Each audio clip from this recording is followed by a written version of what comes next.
lollipop, lollipop, oh lolly, lolly, lolly, lollipop, lollipop, oh lolly, lolly, lolly, lollipop, lollipop, oh lolly. Hey, how's it going, universe? Welcome to another episode of Zoobox Goes to the Movies. I'm your host, Sean, and we have returning guest, my wife, Sarah.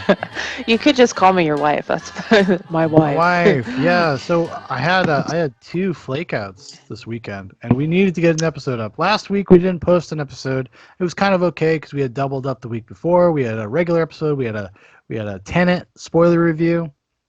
So now that we're back in regular rotation, something had to happen. So we decided Good old reliable. Yeah.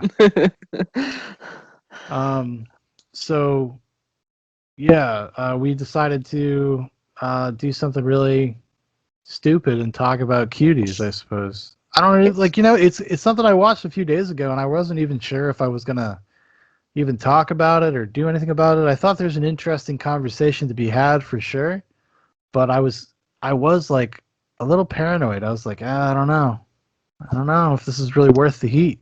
But well, and then on my end of it, I had only really heard about like what I'd heard like you and Dan talking about, and like lightly kind of what it was about, but I wasn't immersed in all this like craziness. I kind of knew what it was about, so I was like, sure, let me watch this too. Yeah. I'm saying I don't think I was aware of like how much until after I watched it today, that like how much has been talked about and hated on. Yeah, and like to give everybody some context, so this is a French film. It's called Cuties, or Mignons, if you're a fancy pants. It's directed by Mamouna Ducour. This is her feature film debut. She also wrote the film. And the plot synopsis is Amy, an 11-year-old girl, joins a group of dancers named the Cuties at school and rapidly grows aware of her burgeoning femininity, upsetting her mother and her values in the process. So Netflix started marketing this a few weeks ago, because Netflix is kind of savvy in that way, where they actually don't promote anything until like a couple weeks before it comes out, because they know people will forget, just as much as people forget as soon as it premieres, and it just gets thrown into the back of their catalog and you never think about it ever again. Well, it's also like kind of what happened today when you were trying to find it. It's in the top 10 and it was not right there on the screen. Yeah, I wonder if that might have been because I had watched it previously. But you'd still think it would have popped up in the watch, the watch list or the top whatever. It wasn't even there though when we scrolled by it. I think it's the number 3 movie on Netflix right now. Well, because it's the Streisand effect. I mean, like, people are talking about it, and whatever controversy is just going to make more people curious about it. But the controversy just started because of the way Netflix chose to market the film. People thought it was kind of exploitative and sexualizing children, and because of and then there was a few like clips were thrown out there. But then everybody was kind of assured. Everybody calmed down a little bit because everybody's like, okay, well, if you actually watch the movie in context, this movie is actually anti-child exploitation, anti-sexualizing children. And then the movie comes out, but everybody's already kind of primed to think it is something. And then they kind of went in with and then confirmed their biases. I feel like there's a little bit of a Rorschach quality to Cuties. Not entirely. But it's because some people, it was like one of these moments where you really are reminded of like the grifting nature of like politics and people that are pundits and whatnot who just really glommed onto this, and now they're trying to get like the people that are distributing the movie brought before Congress. I mean, there's like senators. Oh, I didn't know that. Really? Yeah, there's senators talking about like bringing people to go talk to Congress about fucking Cuties. But this was made in France. It's a French movie, but it's got American distribution. Okay. But I don't think they would be able to do anything with the creators, but they could, people that worked at Netflix. Yeah, I was just... If you're trying to make the argument that this crosses a line into actual child sexual exploitation, then I guess maybe there's some sort of legal case to be had there. I don't know. I think it's kind of not real. I think it's just kind of like this red meat for a base, just because it's like a Twitter thing. These people exist exclusively on social media. They don't exist out in the real world. Most real people probably have no fucking idea what Cuties is, or what's the controversy I think surrounding the it? closer it came to being released, I have actually seen, like, on my social media, several, even just kind of like suburban moms now saying they're going to cancel their Netflix subscriptions and stuff. So Yes, yeah, I no, this think now art, it's beyond articles the Twitterverse, but articles have been written, and it's by the same people that are on Twitter. Like it's the same. It's like the Daily Caller, the Daily Wire, yeah, Fox News, stuff like that. That are obviously calling it basically shocking. well, they're calling it child pornography. But then you have on the inverse of that, on the flip side of that, you just have people just dying on this hill, like going to bat for this movie. And we'll get into it, like our opinions of it and where we think Yeah, it stands. But people are just on the other end, just on the way other far end of the spectrum, saying that the people that made this are pedophiles. So yeah, there is no in between conversation. There's no rational discussion surrounding Cuties. So it makes it one of those things where you're just like, well, I guess I'll have to see it for myself. Like I don't think Netflix actually put child pornography on their website, so I'll be okay watching it. I'm an adult person. Like I'll think I'll be able to handle it. And Cuties is in a long line of history. It seems like every 10 years, a movie like this comes out. Like back in the yep, '90s, there was that movie Kids. yeah, kids. Then Um, you had mentioned earlier in 2003, 13. and there's actually a movie. It was kind of small. I remember it was from 2000. I had just gotten it. It was actually, I remember it was when Netflix used to have a queue on your computer. You'd have to. So we used to go through and put what we wanted on the top of the queue. And we heard about this movie called Nico and Dani. I don't know if you've ever heard of it. It came out in 2000. Yeah. It's kind of the same because it's actually about two young boys kind of like coming to age and then realize, like, kind of exploring their sexuality. And then even at the end of the movie, there's like a predatory older gay man that almost sleeps with this like 16, 17-year-old boy in a creepy Yeah. way. So yeah, like you're saying, every few years there's something. We can even Well, talk about some of the older movies we were talking about earlier yeah. too. But yeah. Or that. What's the one? I mean, nobody cares when this is boys. Nobody really gives a fuck. No. I mean, seriously. I mean, what's the name of the one? Isn't your boy there, Gael Garcia Bernal? Remember the one with him and the older woman, him and his Y friend, tu and then mama like tambien? yeah. I mean, that isn't that about teenage boys and an older woman? Yeah. They're in their burgeoning sexuality and And they're experimenting with this older woman. Diego Luna, right? Yeah. Are Yeah. they teenagers in that movie, or are they like 18, Like, 17? I think they're like early 20s. It's been a long time since I've seen that movie. Okay, I I could be do want to wrong. look it up, fact check it. It's been a long time. I mean, there's several movies you can.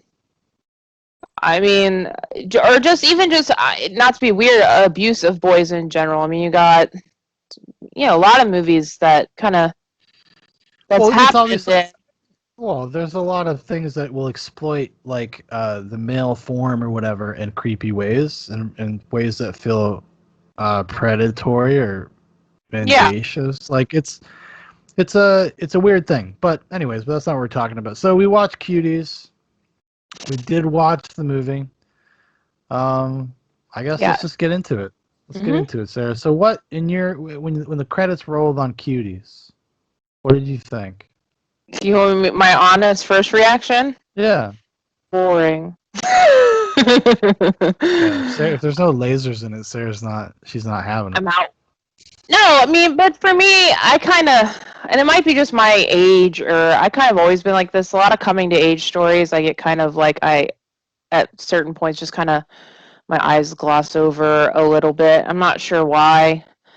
And I feel like I had, there are some, I guess, important points to talk about with this movie. I guess, like, dealing with culture and tradition. I feel like there could have been better ways to represent those points in this movie. We can get deeper into that.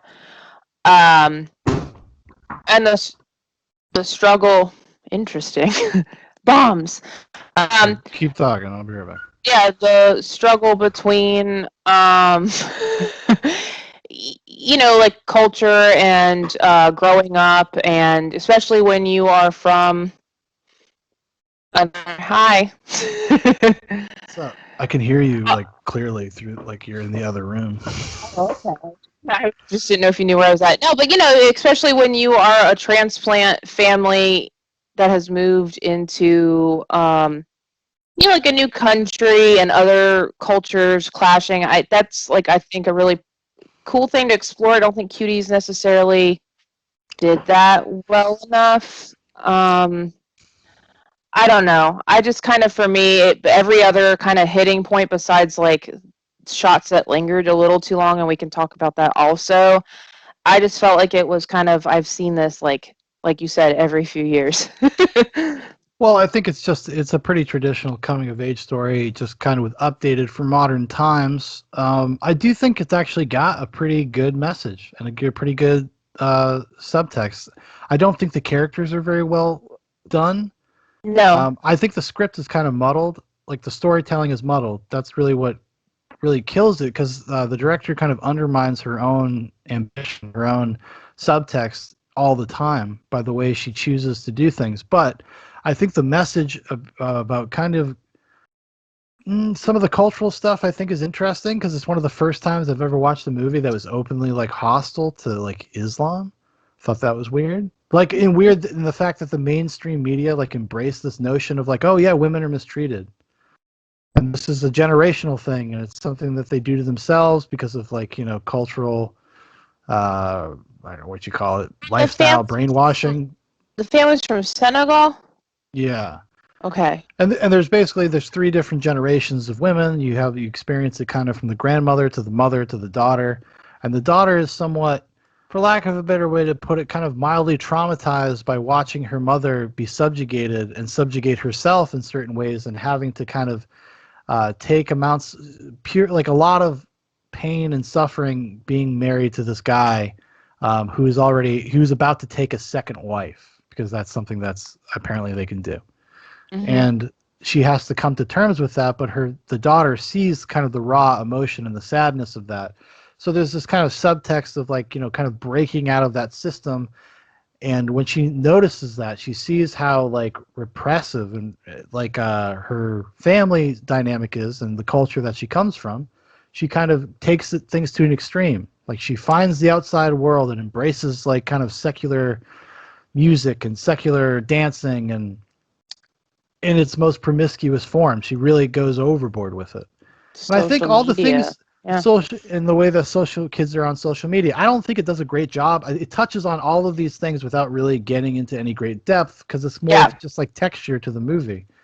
Well, that's kind of what I was getting at was like I think that part of the story is important and interesting, but it wasn't enough, or like you're saying, done well enough for it to make it. I didn't feel it was impactful as it could have been. Like honestly, I feel like, and I get the message, and I get how the message and what the director is trying to do, but I don't think it was impactful enough. And then I think then it was allowed to, by like some of the directing choices, it kind of got stomped down even further.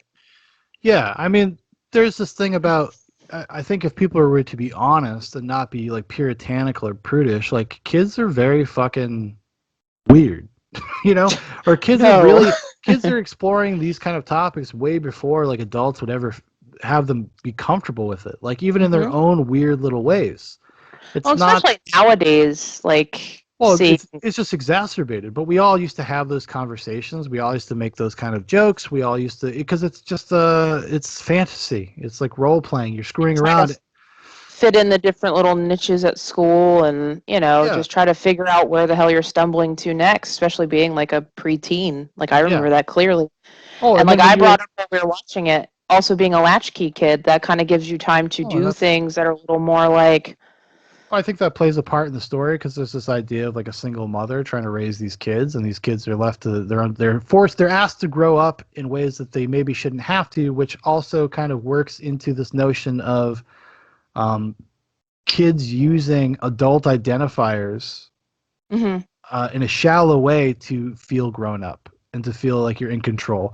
So like this is what this girl does. She meets these girls at school, like the kind of the mean girl clique or whatever of her age group, and kind of gets in with them because they're dancers. But she's the one that like really makes the dancing provocative because of music videos that she watches, because she stole some guy's phone. I don't know if it's a dude that's like just lives in the tenement they They live. say cousin quite a few Okay, times. so it might be his cousin, her cousin. But I couldn't And tell that if it was like, I think it's related to the new wife coming in, because they were on the phone with someone saying like your nephew, or I don't know, because they said your cousin has just come in from Senegal with gifts from your dad and things for the house, and mhm. that's when the room gets decorated and all that. So I don't know. I mean, yeah. So they just referred to him as cousin, but just like the elder woman is auntie, that's a cultural thing, So Yeah, yeah. So it's probably her uncle or actual cousin. I don't know. But anyways, it doesn't really matter. Well, nope. specifically whether he's the cousin or uncle, it doesn't really matter. Or just the dude that lives there. But she steals his phone, which gives her access to, she secretly has access to all the stuff that she had never had access to before. So she's exposed to social media. She's exposed to provocative hip hop music videos. And I think the movie is very adult in the sense that it doesn't hold your hand to a conclusion, but I think it's pretty obvious that the director is saying, like, your kids will be influenced by this stuff, like, pay attention. Yeah.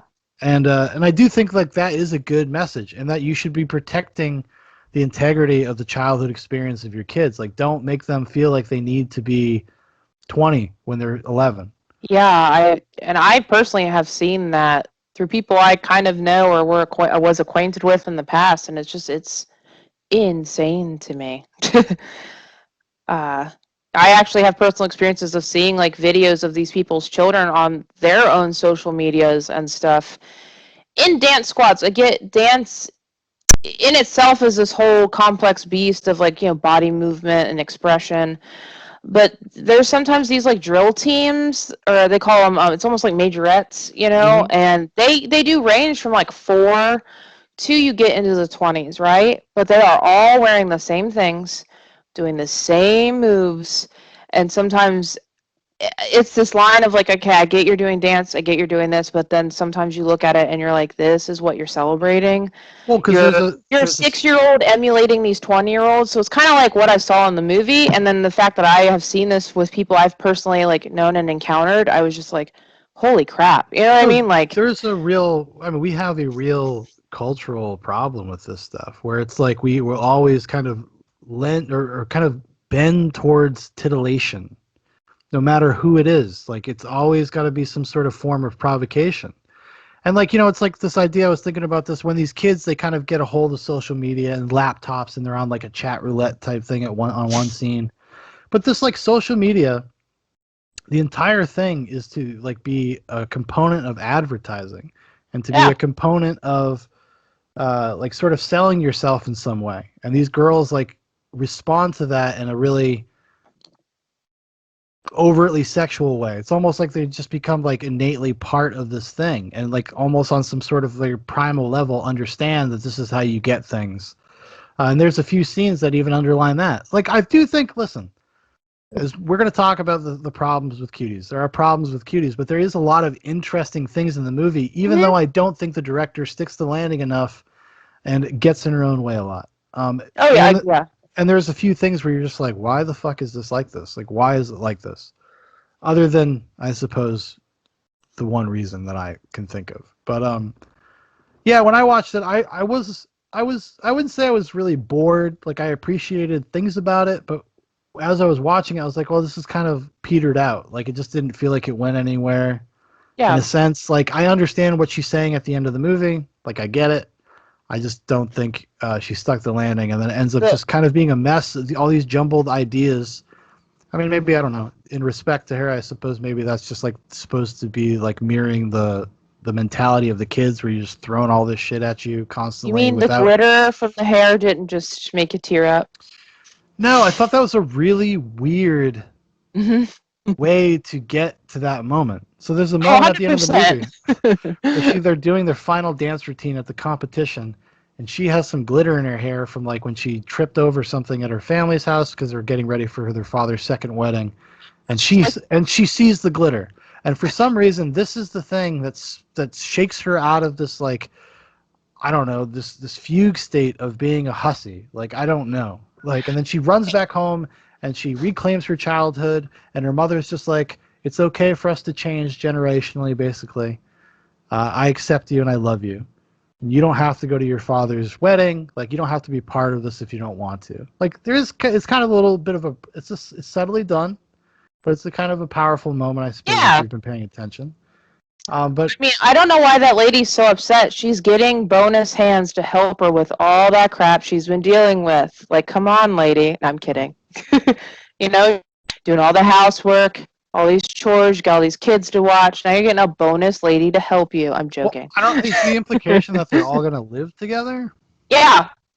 Oh, that's right. That's why she says when our beds have been put next to each other. Yeah, and then she also, when she's showing her friend her house, and her friend asked her whose room this is, and she says, "I don't know."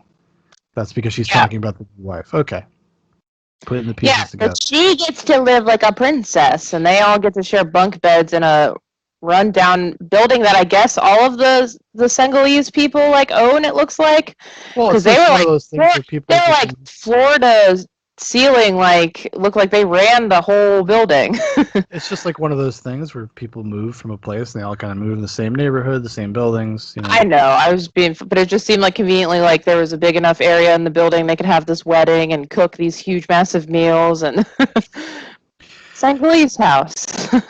Kind of, yeah. I guess that's kind of what it was. Well, no, not necessarily, because that's where her friends live, and they're not. Oh, that's true. The little Spanish-looking girl, not Spanish, but Spanish-looking girl. She's probably French, Middle Eastern, kind of a mix. I don't know. I swear I've seen her somewhere though, Sean. We have to figure it out. She looks like that Jodie Ferland. Remember Jodie Ferland? You ever see actually another creepy movie? Since we're talking about creepy kids movies, Tideland.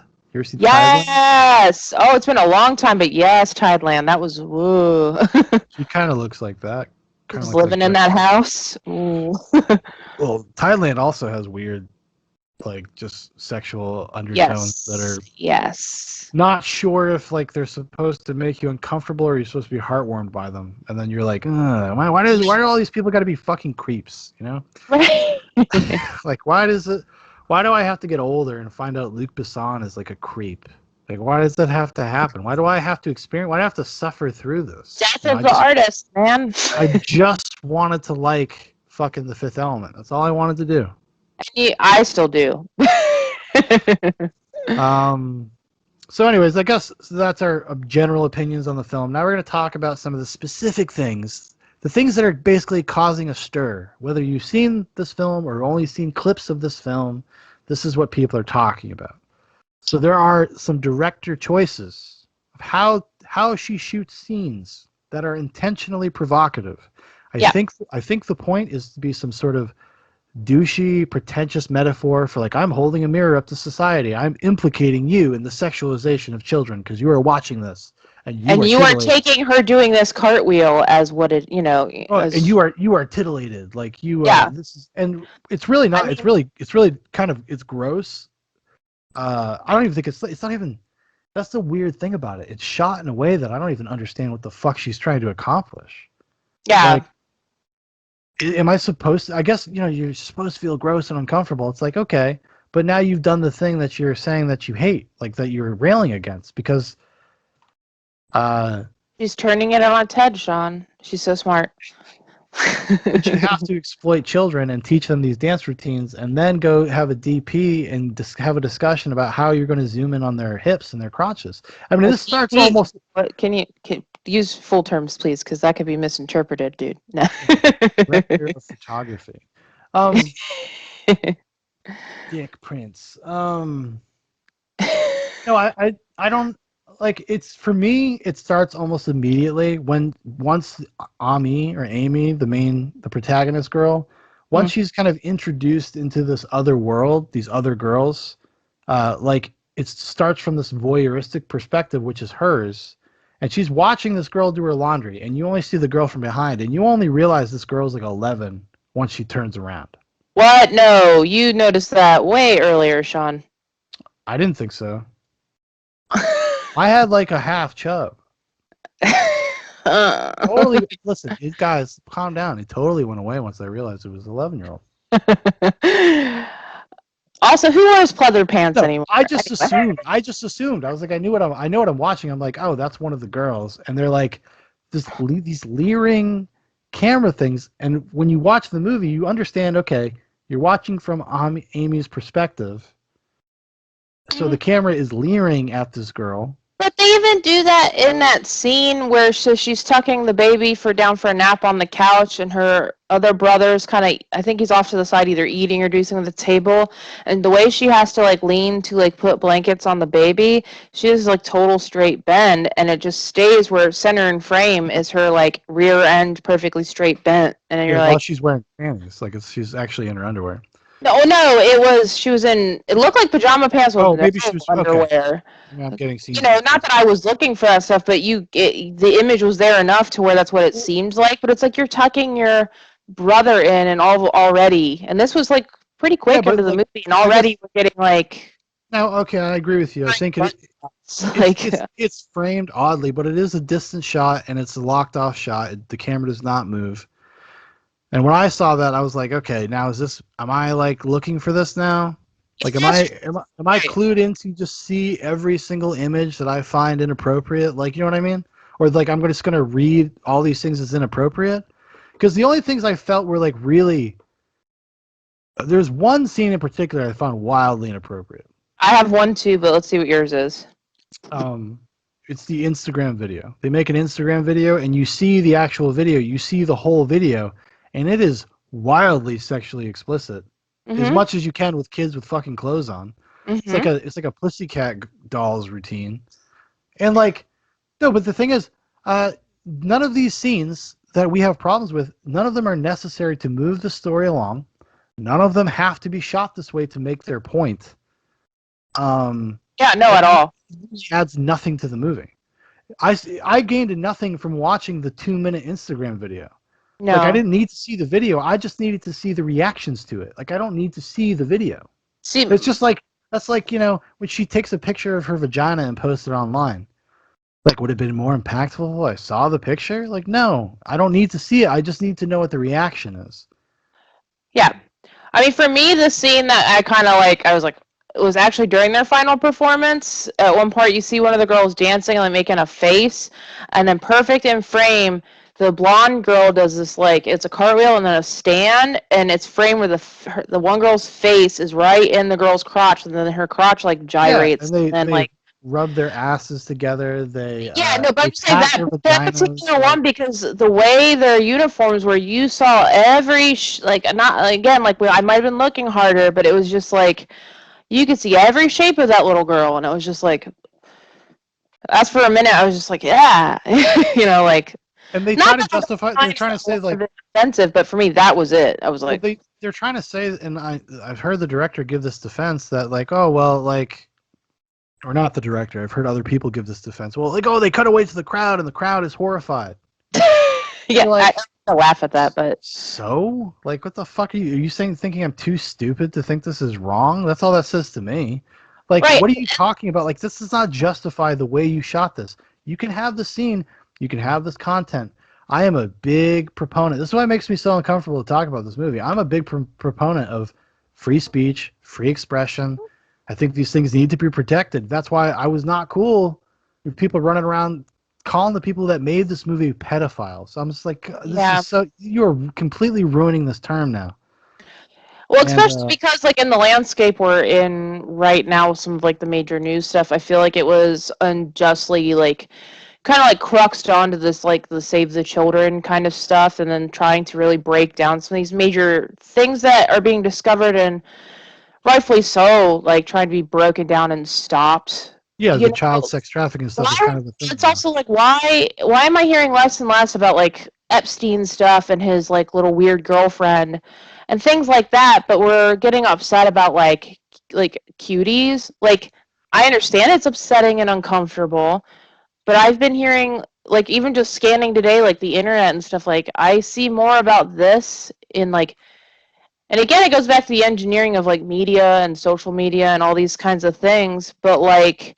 Well, I think there are reasons for people to be upset about Cuties. No, I do, but you get what I'm saying, is I'm kind of, like going on to this, like, the political, kind of, like, this is the reason why this is. Well, I mean, the reason why like punditry latched onto this is because it's on Netflix. It's on more homes than anything else. More people are going to be exposed to Cuties than they will be the Epstein story. Like that's the reality. I mean, I think they've blown it so out of proportion that they've destroyed the conversation.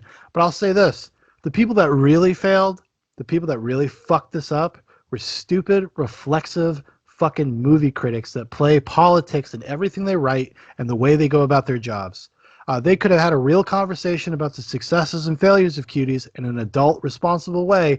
Instead, they decided to say this is the greatest movie ever fucking made and there's nothing wrong with it and you're just afraid of child sexuality. As if that's the problem anybody had with the movie. Are we in 76 and 77 right now? Do you get the reference? No, I don't. Actually, it's when in France, actually. So let's keep talking about the Weirdo French. Well, there's a whole list of directors we could talk about. No, I'm just saying, so in I think it was 76, 77, there was a bunch of, actually it was mostly philosophers. Oh, yeah, The Petition? Yeah, The Petition, and the biggest one was Michel Foucault. And you got Sartre, Simone de Beauvoir, Louis Althusser. Huh?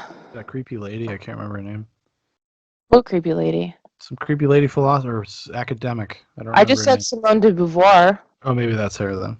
Yeah, Louis Althusser, Jacques Derrida, like all these important thinkers, and what they were doing was literally Foucault. I mean, also because they have like fucked all these young men, and they were trying to like publicly make it okay.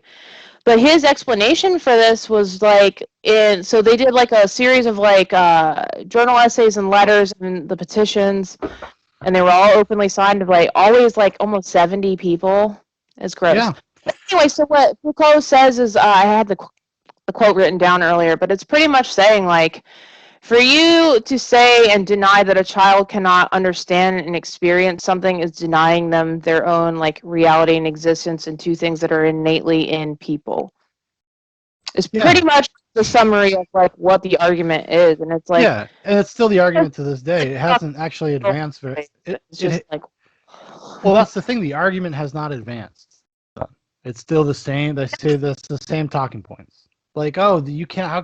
It's like, yeah, like there's a difference between kids fucking around with each other, getting handsy, whatever you want to call it. There's a wild difference between that and then a 40-year-old man grooming someone, and that's the salient issue. That's the point when people have a problem with this shit. Oh, actually, these fucking weirdos are just like it's willful ignorance. Like they just don't understand it because they don't fucking want to, and they know better. It's nothing but like to serve a personal fetish, a predilection, whatever you want to call it. And also like people like Foucault and Derrida, like, you know, this is just about obedience. Yeah, it's about like mentorship. I just said deviance. Oh, well, deviance as well. But it's also a control thing that goes on in the psychology with these people. And some of these people, is it Foucault? That's like his life's work is investigating those types of things and the norms of stuff like that. Yeah, discipline, control, and actually his biggest thing is like suppression of ideas throughout history. So, I mean, there you go. His biggest thing is like suppression. Yeah, so fuck kids. Yeah, cool. Right. Woo!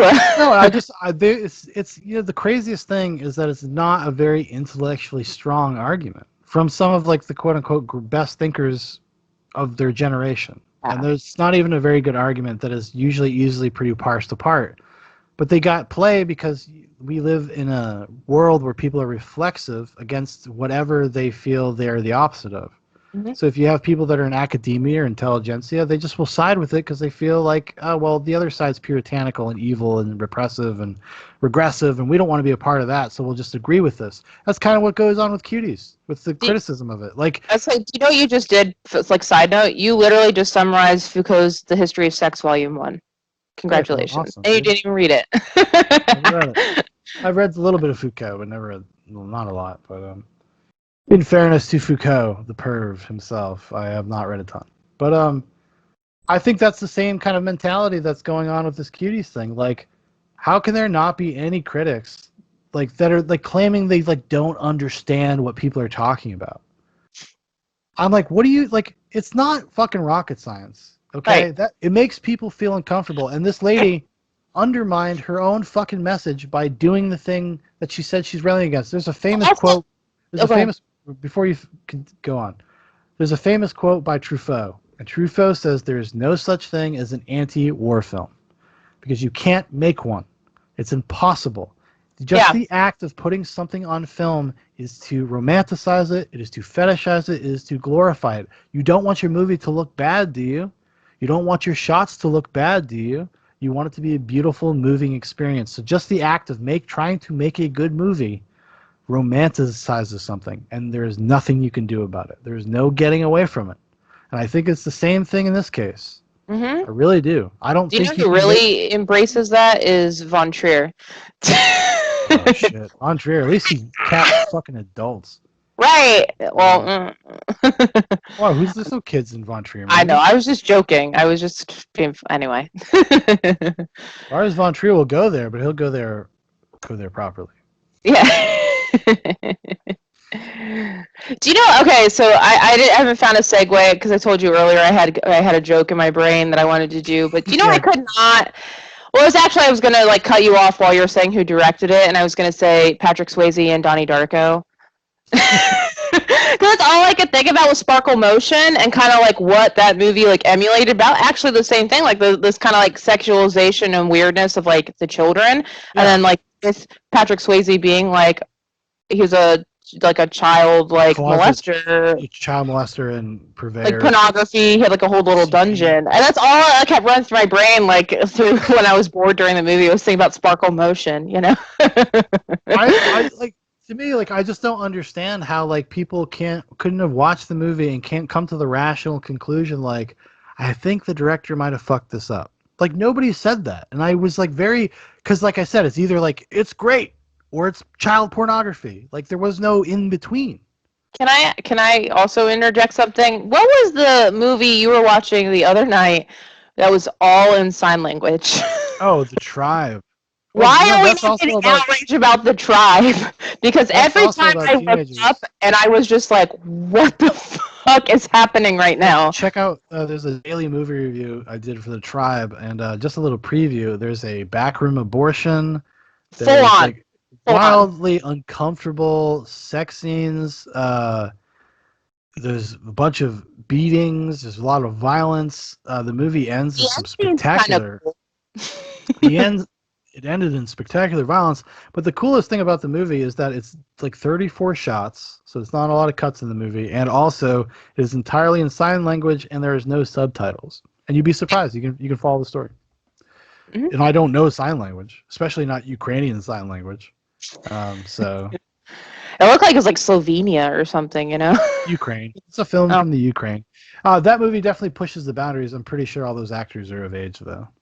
I'm just saying, like, why am I not hearing about this Backroom Abortion? Because I was literally like, that was shocking. That was traumatizing. Very uncomfortable because I did not know what we were getting into, and I looked up and I was just like, like it's a locked off shot from like you're running through the house, like no. It was like a locked off shot for like 10 minutes. That abortion scene. You're just like, and then it's just the girl looking and feeling uncomfortable, and the sounds and the metal clanking. It doesn't even say anything. I mean, obviously, but I'm just saying. But there's no expression. It's just very like. Because they're all deaf. They're all deaf. No, but I'm just saying. It's, oh my God, that's not. No, I know what you're saying, but I'm saying on top of that, it's like these characters aren't even like crying out in pain or anything because they don't make noises. They don't emote. Crazy. It's a wild fucking movie. Very uncomfortable. It takes a while to make me uncomfortable, and I was very uncomfortable. I was probably more uncomfortable watching that than Cuties. Yeah. Sadly, yes. There's just a stark brutality to The Tribe in all different facets, sexually, physically, psychologically. It ends with a dude crushing people's heads with their own nightstands, and they can't hear him because they're deaf. Four. Yeah, so he does, it's 2 per room. He does 1, and then the other he can't hear it. So then he goes to it's like so, and you're just like, and you hear the crunch, and you're just like, Listen, folks, listen. It's about the journey. It's not about the destination. Calm down. You'll be fine. But yeah, The Tribe. Check it out if you got a chance to. It's on IMDb TV. You can watch it for free with ads. I own the Blu-ray, of course. Thank you, Hamilton Books, for $5. Yeah, I In my actually life. find that you found that website. Yeah, it's cool. It's a good ass website. I love that website. Keep talking it up and then tag them in the video. I should really. They should send me coupons. They should send me samplers of whatever their new stock is, and I can just talk about them in daily. I'll just become a Hamilton Books exclusive reviewer. Welcome. Excuse me, Hamilton Books. Let me get your name out there. But then the movies won't be $5 anymore. Like, hey, you like Clint Eastwood movies? Oh, Hamilton Books has got you all set. Okay, we got this 4-pack. It's got Firefox, Conspiracies, something or other, Absolute Power, Gran Torino. It's got it all, baby. Anyway. Got a Dirty Harry on there movie. The Deadpool. Can I ask you a question? So, because we kind of like throwing this at each other, which is something I like. I kind of like when we get moments where we can both sit back and think about, like, because we have successfully helped a human being live to be 3 years of age now. Mm-hmm. Congrats to us, by the way. Hey, we could barely take care of ourselves, but no, I'm kidding. But anyway, how did Cuties make you think about it being a parent? Which, it might be different if we had a girl, to be fair. But, I mean, just in general, being a parent. I don't think being a parent really affected my perspective on Cuties. Okay. Maybe if I had a daughter, I might feel differently. So to give a personal anecdote to what I just thought it was like sorry, not to cut you off, but I just thought, like, innately I was like, oh, this is not, you shouldn't be doing this. We shouldn't be doing this. No. I think if we had a daughter, you would, though. And I was going to just give a quick personal anecdote to kind of, we're just vibing. But, no, I remember when we didn't know what we were having, and you kind of wanted a girl. I mean, you didn't care either way, but you wanted a girl.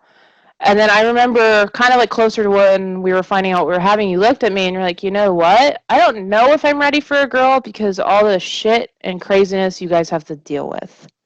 So I do think, mate, which I kind of like, I got a whole new level of respect when you said that. And oddly enough, I'm not really a feminist. Me neither. I don't think it has anything to do with it. But No, but I'm just saying, so I think maybe if we did have a little girl, I kind of said out loud during the movie, I'm glad we don't have a little girl. I mean, but I think there's a whole level of things little boys have to deal with too. Oh, 100%. Not a boy, but yeah, I don't know. I think for me, like, being a parent watching this is just, it's kind of like one of those things where it's just like, even ourselves, it's just like, put the external noise away and just focus on each other, I guess. Focus on, like, what your child's interested in, be active in it, and foster a kind of like what the mom ends up kind of implying when she tells the daughter she doesn't have to go to the wedding, like, help foster this, like, relationship where you, like, you'll meet each other on the middle ground. It's like, if this is something you like, I will be into it. I'll be understanding. I will try to learn about it and support you through it so you are aware of what they're getting into, but still give them space. But at the same time, like, I don't know. It's just, it's weird. Like, no, I think that the underlying message of the movie is actually a very good one. It's actually a very, like, positive, pro-protecting children, protect their innocence, protect their childhood, allow them to be fucking kids. And it works on different layers. It works on different layers because you have ostensibly what is a single mother, her daughter. You see a few scenes where her daughter really has to step up and, like, take her brother to school and walk in places and then carry the baby with them, like, and babysit and wake up and put them to bed and whatnot. Like, there's all this. Yeah, there's all these different things going on. That's another element to this. Even just this idea when you ask a kid to do things like that, there is another door that could be opened because of that. There's a maturation thing that goes on. Mm-hmm. I think in the movie the character gets her period, which I understand. It felt like almost more like a trope rather than something that was integral Yeah. the story because they're like, "Oh, you're a woman now." And I was like, "Well, does that really matter to what is going on with these characters? Like, I don't understand even what the fuck that's for. Maybe that's Yeah. my ignorance, my dude ignorance. I don't know. No, I kind of felt that was kind of just put in there. I just didn't feel it was significant. It didn't play a significant role in what I saw after that, right? I do actually. Let me take that back. There was a second where the other girls actually. Oh, you have just opened a well, sir. No, because I had for kind of like because it was kind of just inserted there, and it is an important moment, and I am sure everyone's got different experiences with it. Mine was kind of weird, but anyway, no, I'm just saying I noticed you started noticing her development and growth, and there was that one scene where she was trying to get them all to dance with her after taking her picture, on the of her vagina and stuff. And there was that scene where like you're crazy now, like you're I don't know what you're dealing with, like what's going on. You're just like always like Well, up they and know they actually literally just turn her away. They're just like, no, "We can't be but friends with you. We can't be seen with you. I'll be your friend in secret." no, but then one of them says out loud, so which is something else we can talk about is the discrepancy between the subtitles and the dub. Um, so they say out loud is like, what is going on with you? You're crazy. And then it kind of like says in the subtitles something about like her moods, and it's like, her hormones and all this. Yeah, So yeah. she's kind of developing a little bit faster anyways than the other girls. I mean, she probably has boobs all of a sudden, like, Well, I'm I just think that's just the clothing, but yeah. I'm just saying, like, it's just kind of, to me, I think it could have been handled a little bit differently. I felt like that was just kind of a throw-in moment. Well, it's never developed into anything that feels meaningful, especially when you have the end of the movie is a scene where Amy, the main character, is reclaiming her childhood. Oh, I but wait. don't see it didn't. Is it a form of like? Was it there to like kind of present this idea of ostracization from your peers when like you've experienced something that they haven't? Like, Well, also, you because see how... she's not acting out because she had her period. She's acting out because of what's going on with her mother. Yeah, no, I get that. I'm just saying, I don't know. I'm just trying to piece together maybe what came from that happening, but also the way her mother handled... If you look, like how her mother handled her mom handled her getting her period kind of also reflects within how she handles her daughter in the sense of growing up and being, herself or whatever, and then moving forward. Well, Like the wedding decision, it mirrors each other in a sense. Well, I think the wedding decision is the turning point. It's when her mother remembers that this is a kid. Yeah. And there's this cultural thing because she's arguing with her auntie, which is their grandmother, I believe, and there's this notion of that, like, wait a second, no, this is a child, and like I can't do this to a child. I can't leave a child to make these decisions on their own and stand up for themselves and be treated this way. This is my daughter. Yeah. Even though she has like this really kind of old world, antiquated reaction to her the first time when she finds out about the pictures and the social media. Like she really loses her shit, saying she should kill her. Like she should. I'd be mad too if I'm she gonna took disown my you. credit card Well, and went and bought crazy underwear. Yeah, I know, but she says, but she goes to an extreme. Like I'm gonna disown you. You're not part of my family. Like harsh things to say to an 11-year-old, no matter the circumstances, no matter the context. So that's what I mean about the movie. Like it's like you're like two minds about it. Like I do think the director ultimately failed by shooting things the way she shot them. But I do think the actual message and subtext of the movie is a largely good one. Yeah, no, actually, because actually through this like last few moments of conversation, I mean, I resonate. I had a single mom growing up, and we had those moments where she didn't say I should be dead, but she would say things like, "Where did I go wrong?" I mean, actually, she did say one time. Oh, I'm just saying, like it would get to that. My favorite used to be, I brought you into this world, I can take you out and make one that looks just like you, because I kind of fear my mother. I used to hear that all the time. I was just like, okay. I'm saying, so maybe it's kind of does Oh, hey, Mom. No. Or, yeah, where did I go wrong? So, but it's probably, I don't know, maybe it is just an internal frustration of, like, parents raising kids in, like, kind of like a... it'll always be a landscape different from what you were in, right? So maybe that is an actual reflection when, even as a parent or just the changing world, you get to that point sometimes where you're just like, I just don't know what to do with you, you know, like. No, But I think everybody's going to what come you to that said point. reminded me of those, you know, like I don't know, I went through that. I had, like I said, single mom. I was a latchkey kid, you know. Sure. I mean, I think there are things in this movie that are incredibly thoughtful. I think it's just kind of jumbled. It's a little muddled. I think just throwing everything at the wall and acting like it will be meaningful without kind of earning it is not necessarily a great thing from just a script level. But I do think it is. I understood intellectually. I totally understood what was trying to be achieved, and I did respond positively to the attempt. It's just some of these choices. I don't know how the fuck you justify this. Yeah. I don't really know. Like, it ruined your movie.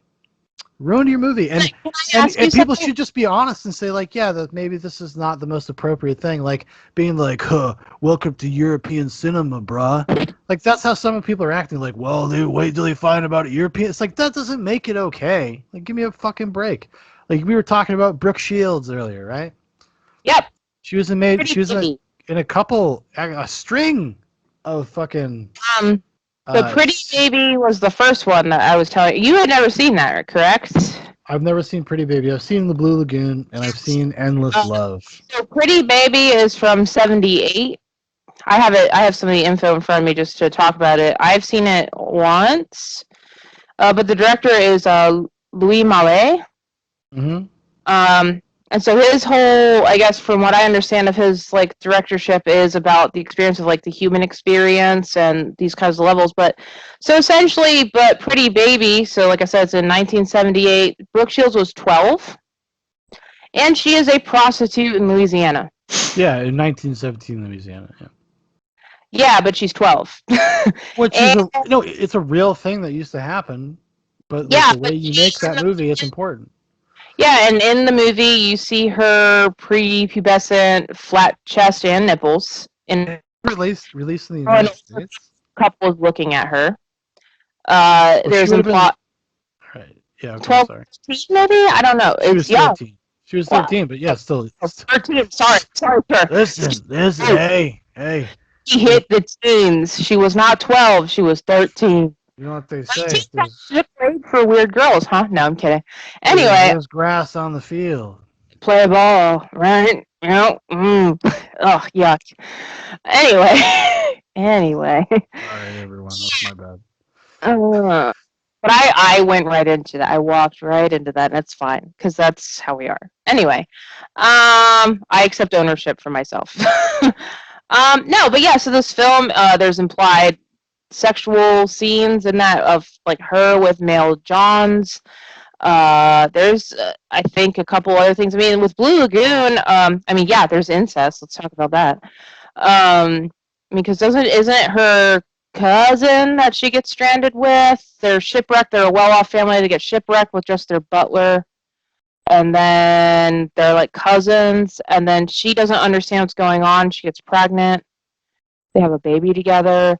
But like the whole movie though is like just her long hair over her boobs, pretty much. Mm-hmm. Yeah, I mean, so I don't know what the hell is going on with Brooke Shields' mom. I mean, she's been hurting. But anyway, pimp out her child like that. I'm just reading a little bit. Baby. Yeah, it was considered very controversial. It was labeled as child porn by People magazine. No, it was banned in Canada. Oh, it was too much for the Canadians, eh?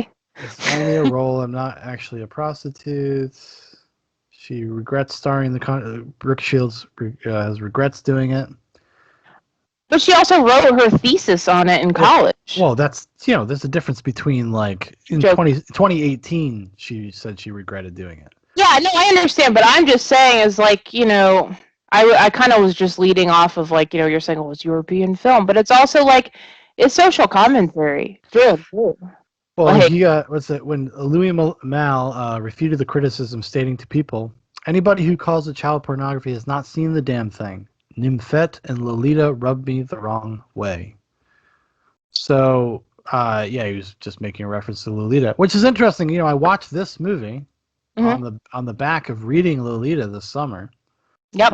I'm a big Stanley Kubrick fan, which led me to want to check out Lolita because I wanted to know why he would do that material and Because what it's like. very precise and demanding. Well, no, because he has just a thing of like taking somebody's book and completely doing whatever he wants with it. And Lolita would be that case, and he kind of inverts the purpose of the book Lolita in the movie, and he does some interesting stuff. So I'm glad I read the book, but the book is a tough read. I mean, Can I tell you something? I have read the book. I've never seen the movie. the movie is very different. Yeah, because is it? It's very different, yes. I'll have to watch it. I don't know. It's a great movie. I mean, it is about an old pervert. Don't get me wrong. Well, I feel like in the book though, she is more in control and manipulative actually in the book. No? Just because she comes on to an old man when she's 12 doesn't mean it's okay for the old man to acquiesce. I feel like that she has some control. We can talk about it in another conversation. But Yeah, anyway. maybe someday we'll do Lolita. I don't think Paul was going to do Lolita for my Kubrick stuff, so maybe we can do Lolita together. That'd be interesting. And Reliable step in. But you're gonna have to probably revisit the book a little bit, at least skim some of it.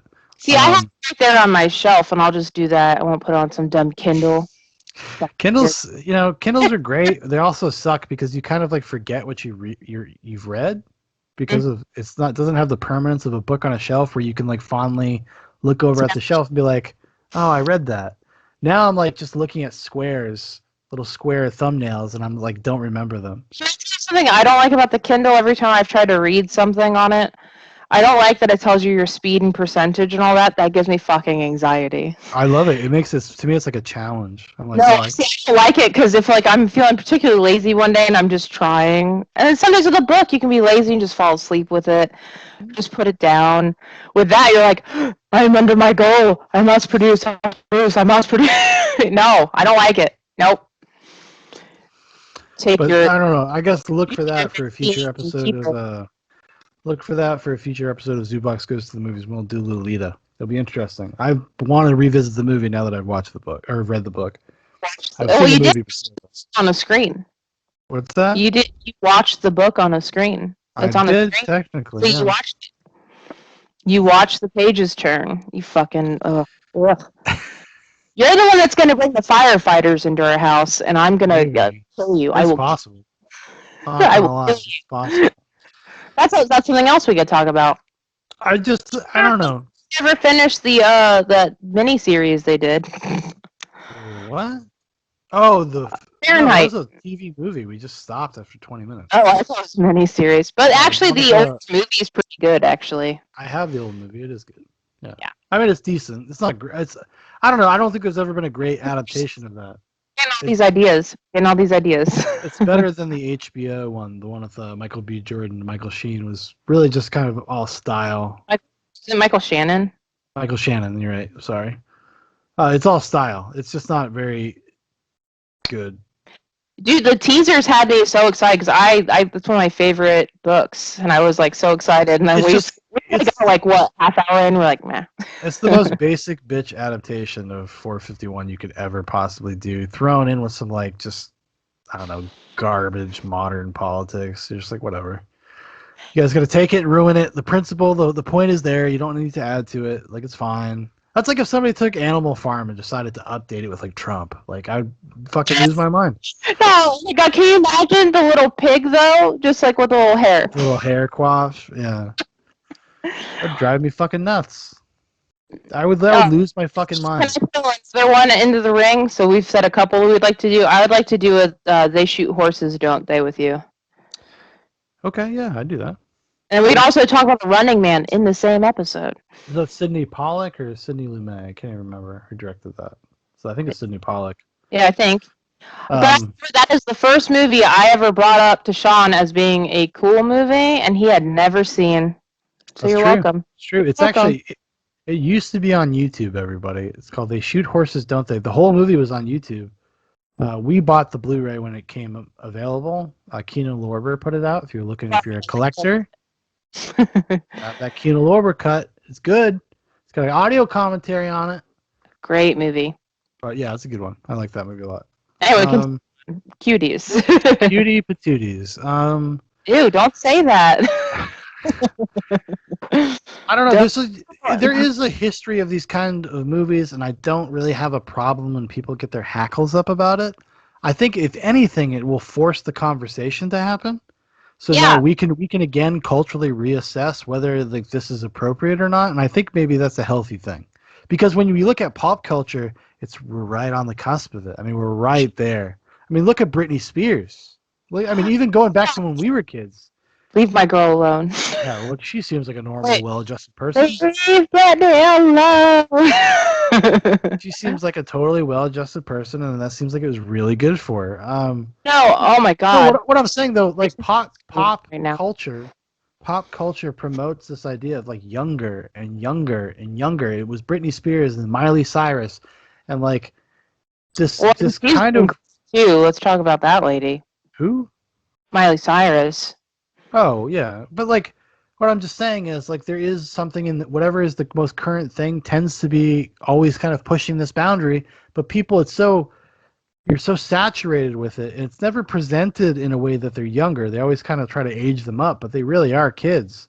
And I think just the cultural awareness isn't there. But so when something like Cuties happens, when somebody like really pushes a boundary, it makes everybody kind of take inventory and like, whoa, like let's pump the brakes a little bit. So in a certain sense, like it is in a weird sideways tangential way, like kind of a good thing that Cuties is made and distributed.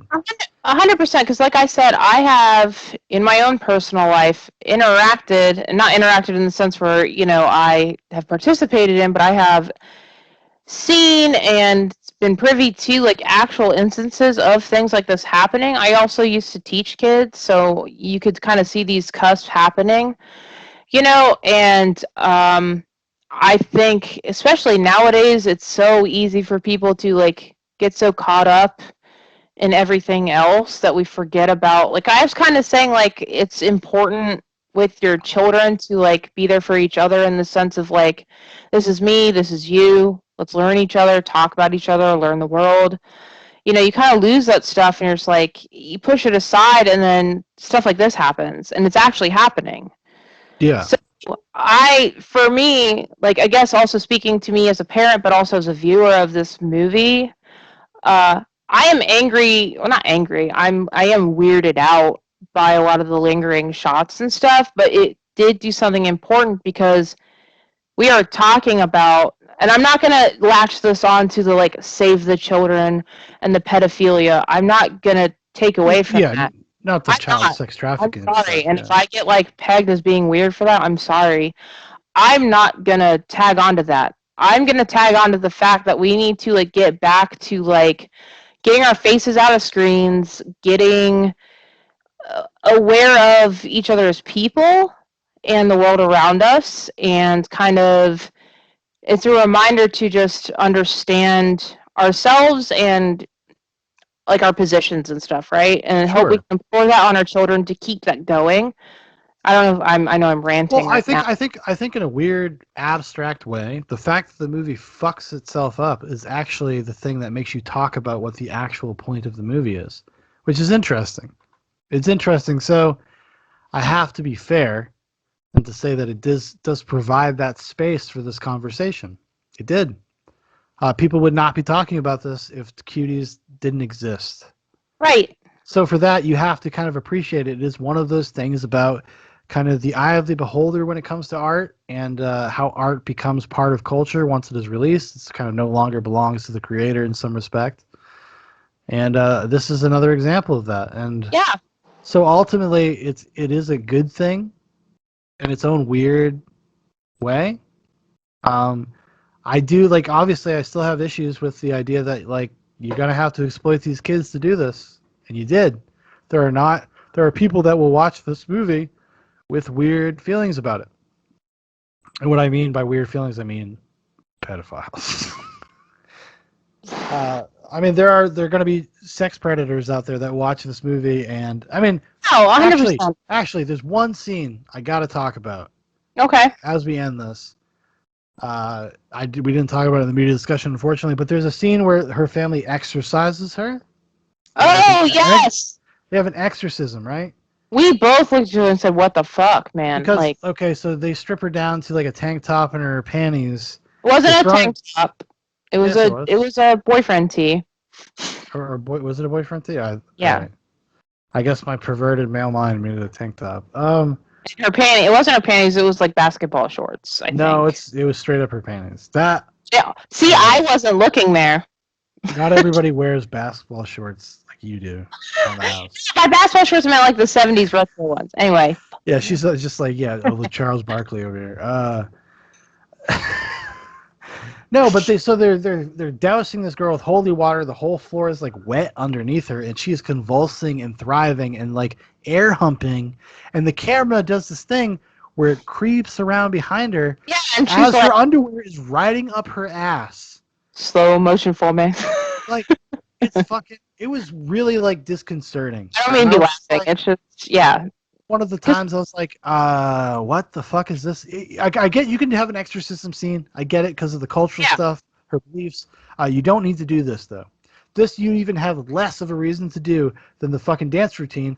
I know she's probably making some clumsy parallel between this and the dance routine. I get it, lady. I'm not a fucking moron. But you didn't have to do it. You didn't have to do it like this. You just didn't have to. And it was very... it seems very exploitative and very like titillating for titillation's sake with an 11-year-old, and it was. I don't even know if it's like it's just messy. Well, the way they shoot that scene is not appropriate, especially because of what she's right. Because they get behind her. She is like downward dog, and they get like a behind her, and then she just like no. You can rationalize hot pants, okay, but you can't rationalize a kid in their fucking underwear doing the same thing. You just can't. I don't know what the rationale is. Like I said, I think it's a clumsy metaphor, or clumsy parallel for the dance routine. Like, oh, I get it. But it's fucking weird, and it should not. Like, you've undermined your own fucking movie. You just keep doing that. I just don't understand. Your thought when we talk about clumsy parallels, okay? So do you think her doing the like photo of her vagina, right? Mm-hmm. Do you think she did that because it was right after those weird, like, for some reason, those weird almost 12th graders are bothered by them and throw a can at them? Yeah, the rivals. Yeah. And, what? But anyway, and then they, like, get in that fight, and then they expose her to everyone, right? Mm-hmm. Do you think, because it almost happens pretty much immediately after when she does that, like, photo of her, like, I think that might be the intention, but it's just so sloppy that it's not clear cut, and it's not even pivotal or important. It's just kind of like... I think you're supposed to feel a sense of escalation in her behavior that the movie does not track very well. And by doing that is like the ultimate taboo, the ultimate grown-up thing to do. Put your pussy online. Like, that's what I think it's really that simple. I don't think it has anything deeper than that. I feel like sir. And then you see the response of the people after she does it is that they treat her like she's a woman. They treat her like an adult whore. The kid slaps her ass, and then she stabs us. Good for her though. She should. That was like that was my favorite scene where she just She stabs the kid in the hand with a pencil after he slaps her ass when she's trying to walk by. I was like, yeah, good for you. Don't slap a chick's ass even if she puts her vagina online. It's not a fucking permission slip, buddy. Look at me, good guy Sean, just woke as fuck, having just common decency. But anyways, yeah. So that was Cuties for me. Do you have any like kind of closing thoughts about the film Cuties? Do you recommend? Should we be showing this in schools across America? Maybe right after they read the 1619 Project. No. I think it should just stay right there with 13. I actually think 13 is more... I'm not to bring it up again, but I think 13 is more emotion. It's equally sloppy. Actually, that's the question I meant to ask you when I got cut off. You said, so this is... Yeah, this is like 5 minutes ago, too. Man. No, so this is autobiographical of the director? Mm-hmm. How old was she when she came up with this. Oh, I have no idea. I know what you're talking about with 13, where it was a No, so that 15-year-old was girl that co-wrote the script with her mother, who is Catherine Hardwicke, the director. Yeah, I was just curious because that also, not that I'm excusing anything, might also speak to some of the muddledness, because I think 13 was it was dumb, but it was also powerful in the same way. Like, I actually think 13 and Cuties are very par on par. Well, from what I understand, like it's been a long time since seen 13, but from what I understand, it is a very sincere perspective of what it's like to be that age, and it's co-written by a girl that was that age. Right, but then it's funny because if you read interviews with her later in life, she has taken back everything. She, like, how she portrayed her dad and stuff. 'Cause she's like, now as an older person, I see what he was doing. Yeah, because you're a 13-year-old kid when you're writing a script. I'm curious about Cuties, because if this was written by like a 26-year-old, you're kind of like, you know. No, I think she is in her late 20s or early 30s. That's what it appears. I'll try to find her age. I mean, to each their own. I was just saw what I'm Oh my saying. God, she's only 7. No, I'm just joking. She predicted the future. Anyway, no. For me though. About I 35 think it's years. like almost par on par. But for me, like maybe it's because I saw 13 when I was younger, but also I think the shock value is there, but it's not. I like say it because there's sexualization. There is like implied threesomes. There is like drugs. There's drinking. It's almost like a Go Ask Alice if you've ever read that book. Yes. But you did not need to have like flipping, like gyrating vaginas like in frame. No, you don't. No. Well, because I don't think. I mean, 13 was controversial in the sense of like its content and its subject matter, but it was not done like tastelessly. I mean, this was the fucking girl's mother was the director. Right. It's been a long time since I saw This could 13. be you and Foster, right? Like, I mean, like when I saw 13, I was at the age it probably would have been okay if I jerked off to it. Like that's how young I was.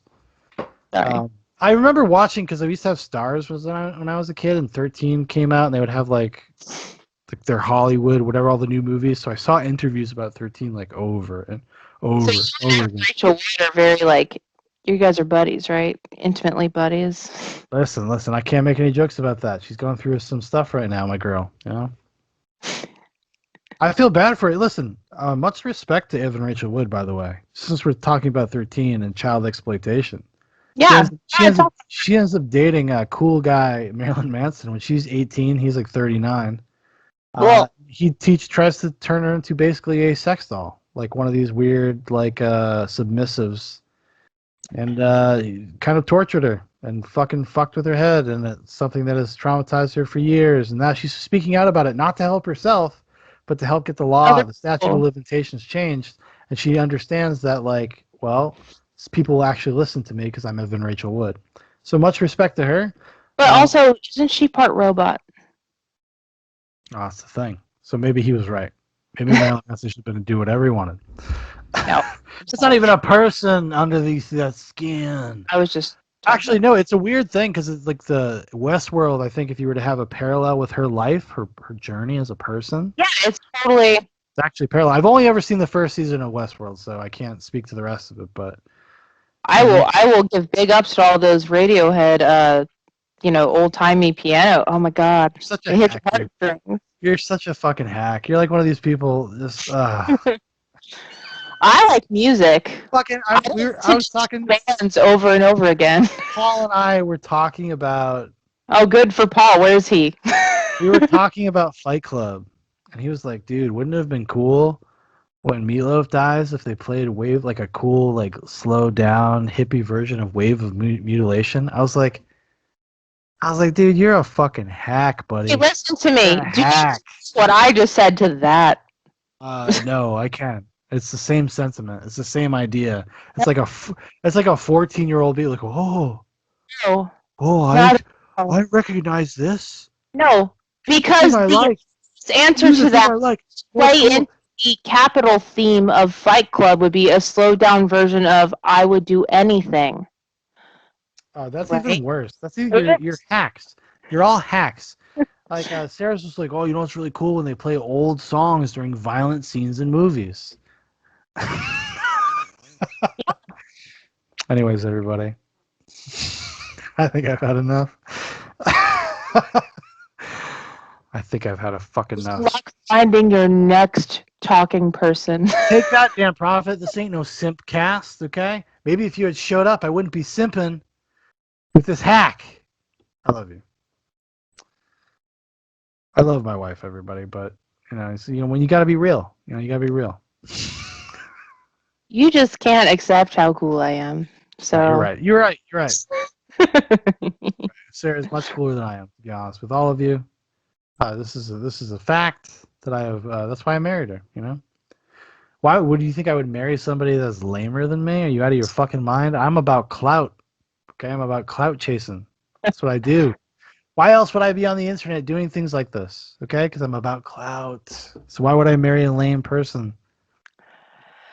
Just the pieces don't fit. All right, what's your final words on Cutie, Sarah? Sarah, what out of 10? I want give me that Cutie score out of 10. Out of 10? 5.7. I'd give it 6 Kevin Spaceys out of 10 kids. That's what I'd give it. 6 Kevin people. Did you see that there's more kids? There's like a 14 Yeah, now they're coming forward. Brave Dude, kids. Where's my next Underwood video? Where's that Underwood video? When those kids are dead and buried in the cold in the ground, then we'll get our next Frank Underwood video. He's like, well, I couldn't kill him with kindness, so I just had to kind of kill him. And he'll be like, I was just in character.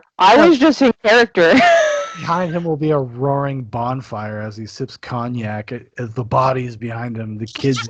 Cognac guy, it's like brandy. He's like brandy. Actually, no, he's the kind of guy that would down some nice bourbon, some nice expensive bourbon, and while some dude's fucking him in the ass. That's what would happen with Kevin Spacey. But that sounds like a fun night, right? Rough, not a pleasant. Not just a rough masculine, like you may see in some a gay porn where they're just really being inappropriate. I would say that sounds like a good night. No. Sarah loves corn cobs stuck up her ass, just like Kevin Spacey. All right, everybody. On that note. Thank you for listening to another episode of Zoobox Goes to the Movies. Another week, another successful episode. Thank you so much, Sarah, for filling in and coming and talking about Cuties with me. We're probably going to be arrested tomorrow. That's fine. The controversial opinion that some of Cuties works and some. Avenge me. All right, everybody. You have the best one ever. Good night.